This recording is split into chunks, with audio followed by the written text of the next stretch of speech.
Hello friend, packet वाले गुलाब जामुन तो हम सभी ने बनाए हैं, लेकिन आज हम इसी पैकेट से काला जामुन आपको वो भी एकदम स्पंजी मार्केट की तरह बना के आपको दिखाते हैं। तो आइए फ्रेंड, अंजना दीक्षित की आसान रेसिपी में आपका स्वागत है। तो यहाँ पर मैंने लिया है 25 ग्राम फ्रेश पनीर। इसमें बिल्कुल भी मॉइस्चर नहीं है। इसको हमने कद्दूकस कर लिया और अब हम इस कद्दूकस किए हुए पनीर को अपने दोनों हाथों की सहायता से बीच में रख के धीरे धीरे मसलेंगे और लगातार मसलते हुए बिल्कुल स्मूथ डो बनाकर तैयार कर लेंगे। इसी तरह से पनीर को 5-6 मिनट लगातार मसलना है और आप देख सकते हैं 5-6 मिनट के बाद बिल्कुल स्मूथ डो बनकर तैयार हो गया है। हमको ऐसा ही चाहिए। अब हम छन्नी लेते हैं और छन्नी में हम 100 ग्राम गुलाब जामुन मिक्स पाउडर को छान लेते हैं। ध्यान रहे 100 ग्राम गुलाब जामुन मिक्स के पाउडर में 25 ग्राम पनीर का माप बिल्कुल सही है। तो अब गुलाब जामुन मिक्स का पाउडर और पनीर दोनों को मिक्स करते हैं और दोनों हथेलियों के बीच से मसल कर तैयार करते हैं। अभी हमें इसमें पानी नहीं डालना है, पूरी तरह से मिक्स हो जाएगा, उसके बाद ही हम इसको पानी डालकर गूँथेंगे।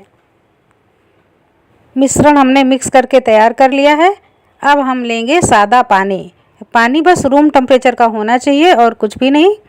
और धीरे धीरे थोड़ा थोड़ा हाथों से छिड़कते हुए हमें एक स्मूथ डो बनाकर तैयार करना है। डो टाइट नहीं होना चाहिए, सॉफ्ट ही रहना चाहिए।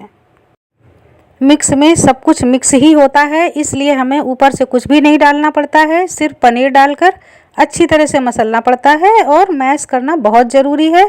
इसको जितना अच्छा हम मैश करके मारेंगे उतना ही अच्छा डो बनकर तैयार होगा। और लास्ट में हम थोड़ा सा घी लगा देंगे और उसके बाद में फिर से थोड़ा सा और मसल लेंगे।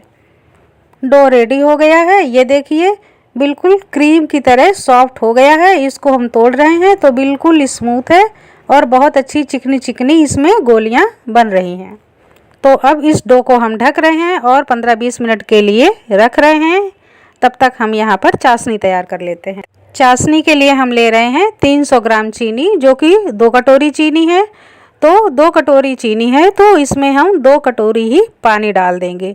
जितनी चीनी उतना ही हमें पानी डालना है। फ्लेम मीडियम है और हिलाते हुए हमको पकाना है। 2 इलायची मैंने दरदरी कूट ली हैं और उनको भी इसी चाशनी में डाल देती हूँ। आप चाहें तो केसर भी डाल सकते हैं। 5 मिनट बाद अच्छी उबाल आ गई है।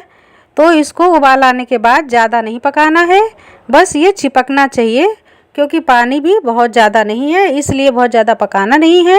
और चाशनी बनकर तैयार हो गई है। तो अब अगले प्रोसीजर की तरफ बढ़ते हैं। हमने कढ़ाई चढ़ा दी है और कढ़ाई में हम डाल रहे हैं देसी घी।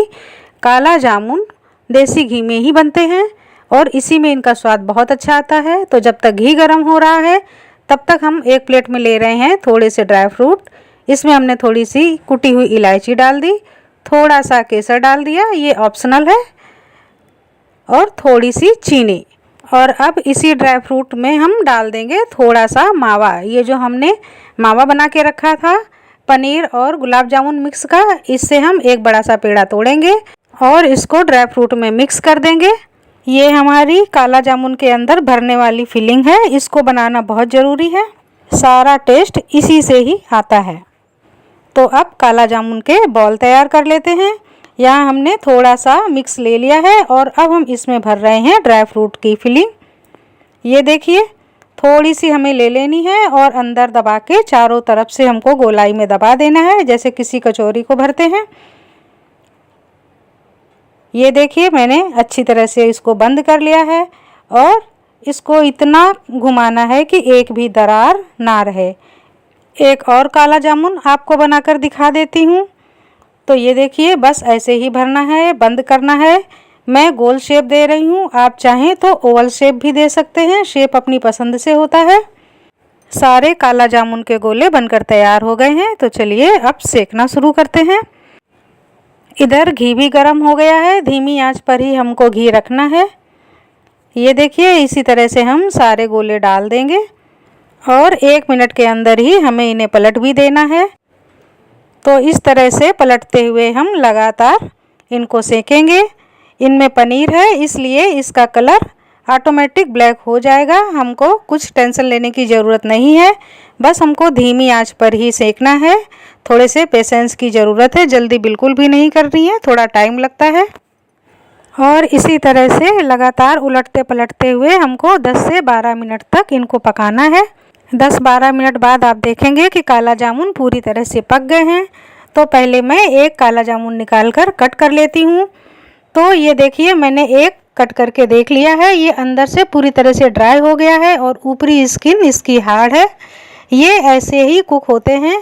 तो अब क्या करती हूँ, इस स्टेज पर मैं सारे काला जामुन निकाल कर चाशनी में डाल देती हूँ। चम्मच से मिक्स करेंगे और ढक्कन बंद करके रख देंगे ताकि चाशनी ठंडी ना होने पाए।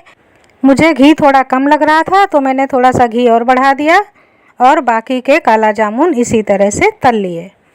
इनको भी मिक्स कर देती हूँ और ढक कर रख देती हूँ। अगर चाशनी ठंडी लगे तो थोड़ी देर चाशनी को हम गर्म कर सकते हैं। 2.5 से 3 घंटे के बाद आप देखेंगे कि चाशनी पूरी तरह से समा चुकी है। कभी कभी ऐसा भी होता है कि चाशनी कम पड़ जाती है, ये बहुत चाशनी सोखते हैं, तो ऐसे में थोड़ी सी चाशनी और बना लें और काला जामुन में मिक्स कर दें। तो चलिए निकाल कर आपको दिखा देती हूँ। ये ठंडे भी बहुत अच्छे लगते हैं।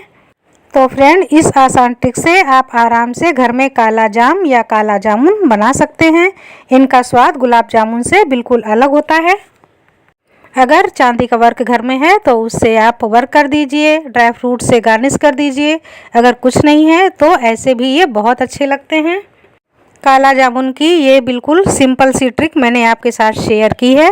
फ्रेंड, अगर आपको पसंद आए तो आप लाइक ज़रूर कीजिए और कमेंट बॉक्स में लिखकर ज़रूर बताइए कि मेरी रेसिपी आसान है या नहीं। तो चलिए एक काला जामुन को आपके सामने निकालती हूँ और इसको कट करती हूँ। तो ये इतना स्पंजी और इतना स्मूथ है, लगता ही नहीं कि इसकी स्किन जब मैंने तली थी तो कितनी हार्ड थी। और ये देखिए, केसर का बहुत सा सुंदर कलर चढ़ गया है। बहुत ही लाजवाब और रसीले काला जामुन बनकर तैयार हुए हैं। तो फ्रेंड, आप भी अपने घर में इस रेसिपी को बनाइए और मुझे कमेंट बॉक्स में लिखकर ज़रूर बताइए कि मेरी रेसिपी आपको अच्छी लगी या नहीं लगी। मिलती हूँ अगले वीडियो में, तब तक के लिए नमस्कार।